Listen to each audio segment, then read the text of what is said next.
Action. Hello? So, welcome sa website namin na pangalan ay Every Seat Counts. Yan. Ito yung home homepage. Every seat counts, made with purpose, community, ganyan. About ESC.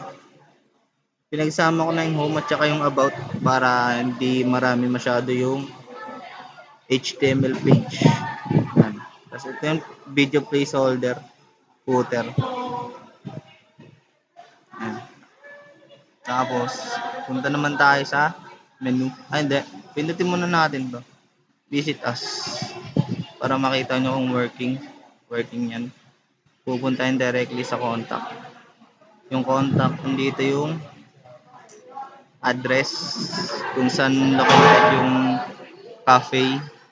Tapos Monday to Sunday kung kailan bukas may oras na rin. Then may contact number dito. Email, Facebook, tapos IG. Punta naman tayo sa menu. Dito sa menu, ito yung unang page ng menu. Pwedeng mag-ano dito. May functional na to. Pwede mag-cart. Yan. Cart. So, bakit nga ba wala pang picture? Simple lang yung may-ari ng coffee shop is wala pa silang masyadong picture ng product nila. Hindi nila napipicturean. Yan. Dito yung espresso. Ay, ito nga pala yung main menu. Espresso, yan, non-coffee, blended prop, refreshers, and yung add-ons. Yan. Working yan lahat. Lahat yan napipindot. Add to cart. Pindutin natin lahat para makita nyo. Tapos yan, makikita dito rin na dumadagdag yung 9. Kunyari yan, 9. Yan, napindot ko 2 beses. 11, 12, 13. Ganun lang. Simple lang pero mabangis. Yan. Coffee matcha, latte, Asian, cappuccino, coffee latte. Ay, coffee ko black. Dinagdag ko lang to kasi tinesting ko. Yan. I-testing natin ulit paano gumawa niyan. Tapos, pwedeng pindutin to. Pwede rin dito. Kung anong mas prepare nung gumagamit. Kunyari dyan. Dito makikita yung mga order. Kunyari. Ay! 3 yung nabili kong sisal. Bukasan ko isa. Yan, 2 lang. Classic. Siguro isa lang ganun. Tapos Cityscape. Siguro damihan natin kasi masarap siya. Anything. Pero yun nga. Yan na lang. Tapos nandito makikita nyo yung place order. Tapos yung total na babayaran. Which is ito yan. Lahat yan. Tinotal na. Tapos mapupunta dito. Tapos pag place order yan. Bang? Ayaw ma-place order. Bakit? Kasi walang details. Asan nga ba yung details? Nandito sa baba. Kasi ang dami kasi nito eh. Kaya naurong siya sa baba eh. Kasi yan. Details kunyari. Sino ba dito? Si Gumapo. Si Gumapo hindi bili. Gumapo. At may Gumapo. Yan, cash on delivery or Gcash. Anong gusto mo Gumaps? O cash on delivery daw. Sabi niya. Tapos, place order. Mang. Order place. Ito yung reference ID nun. Tapos, pag gusto nyo makita yan, punta lang sa account. Login ako ng admin. Yan yung account namin. Login lang ako admin para makita natin. Magana din yan.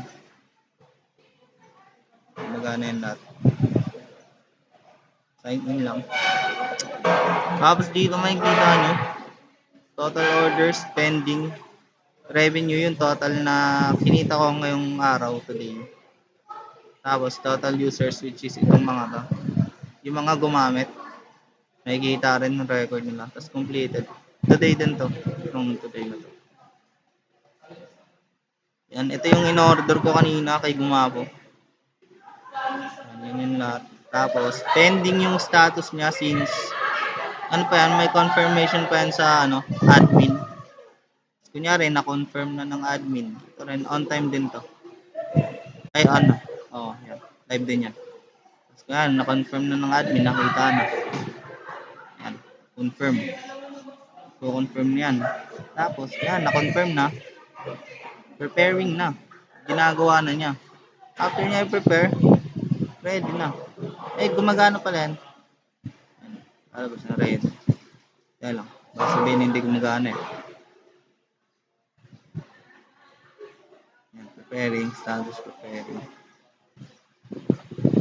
And confirm. Yan, gumagana yan lahat. Working yan lahat. Yan. Kunyari, na-cancel. Kinancel ng may-ari or kinancel yung bumibili. Gumagana din yan. Pagdating lang tayo sa completed.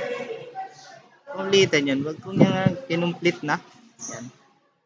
Basta status completed. Ito yung completed pag na-deliver na sa home order. Sa dashboard, may kita dito hindi siya naglabas kasi kailangan mo pang restart. Restart bang. Ito na yung total revenue na kinita ko ngayong araw. Total users, ganun pa rin.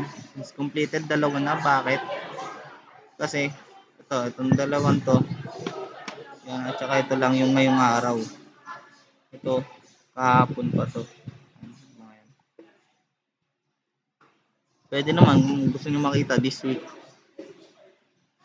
Yan, makikita nyo this week. Total orders, 8. Tapos yung pending, tapos revenue. Ito yung kinita ko ngayong week. Tapos 5 completed. Yan. This month, ganun din. Pero kabuuan ng buwan. Yan, tapos punta na tayo sa menu items kung saan nandito yung mga item na binebenta.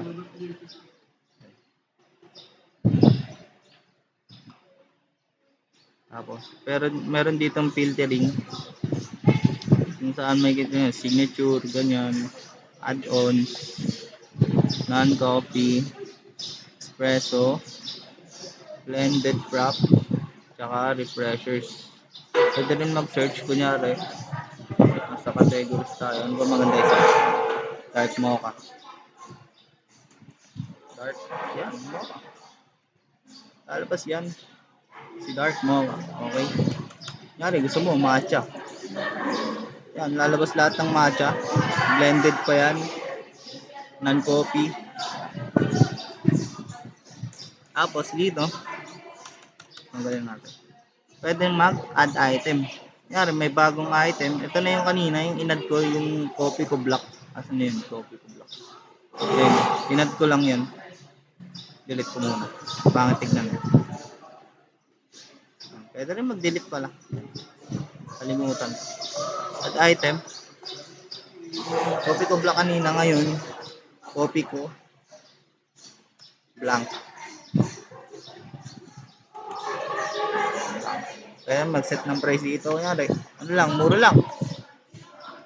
200. Category, ano ba yung coffee ko blank? Non-coffee ba yun?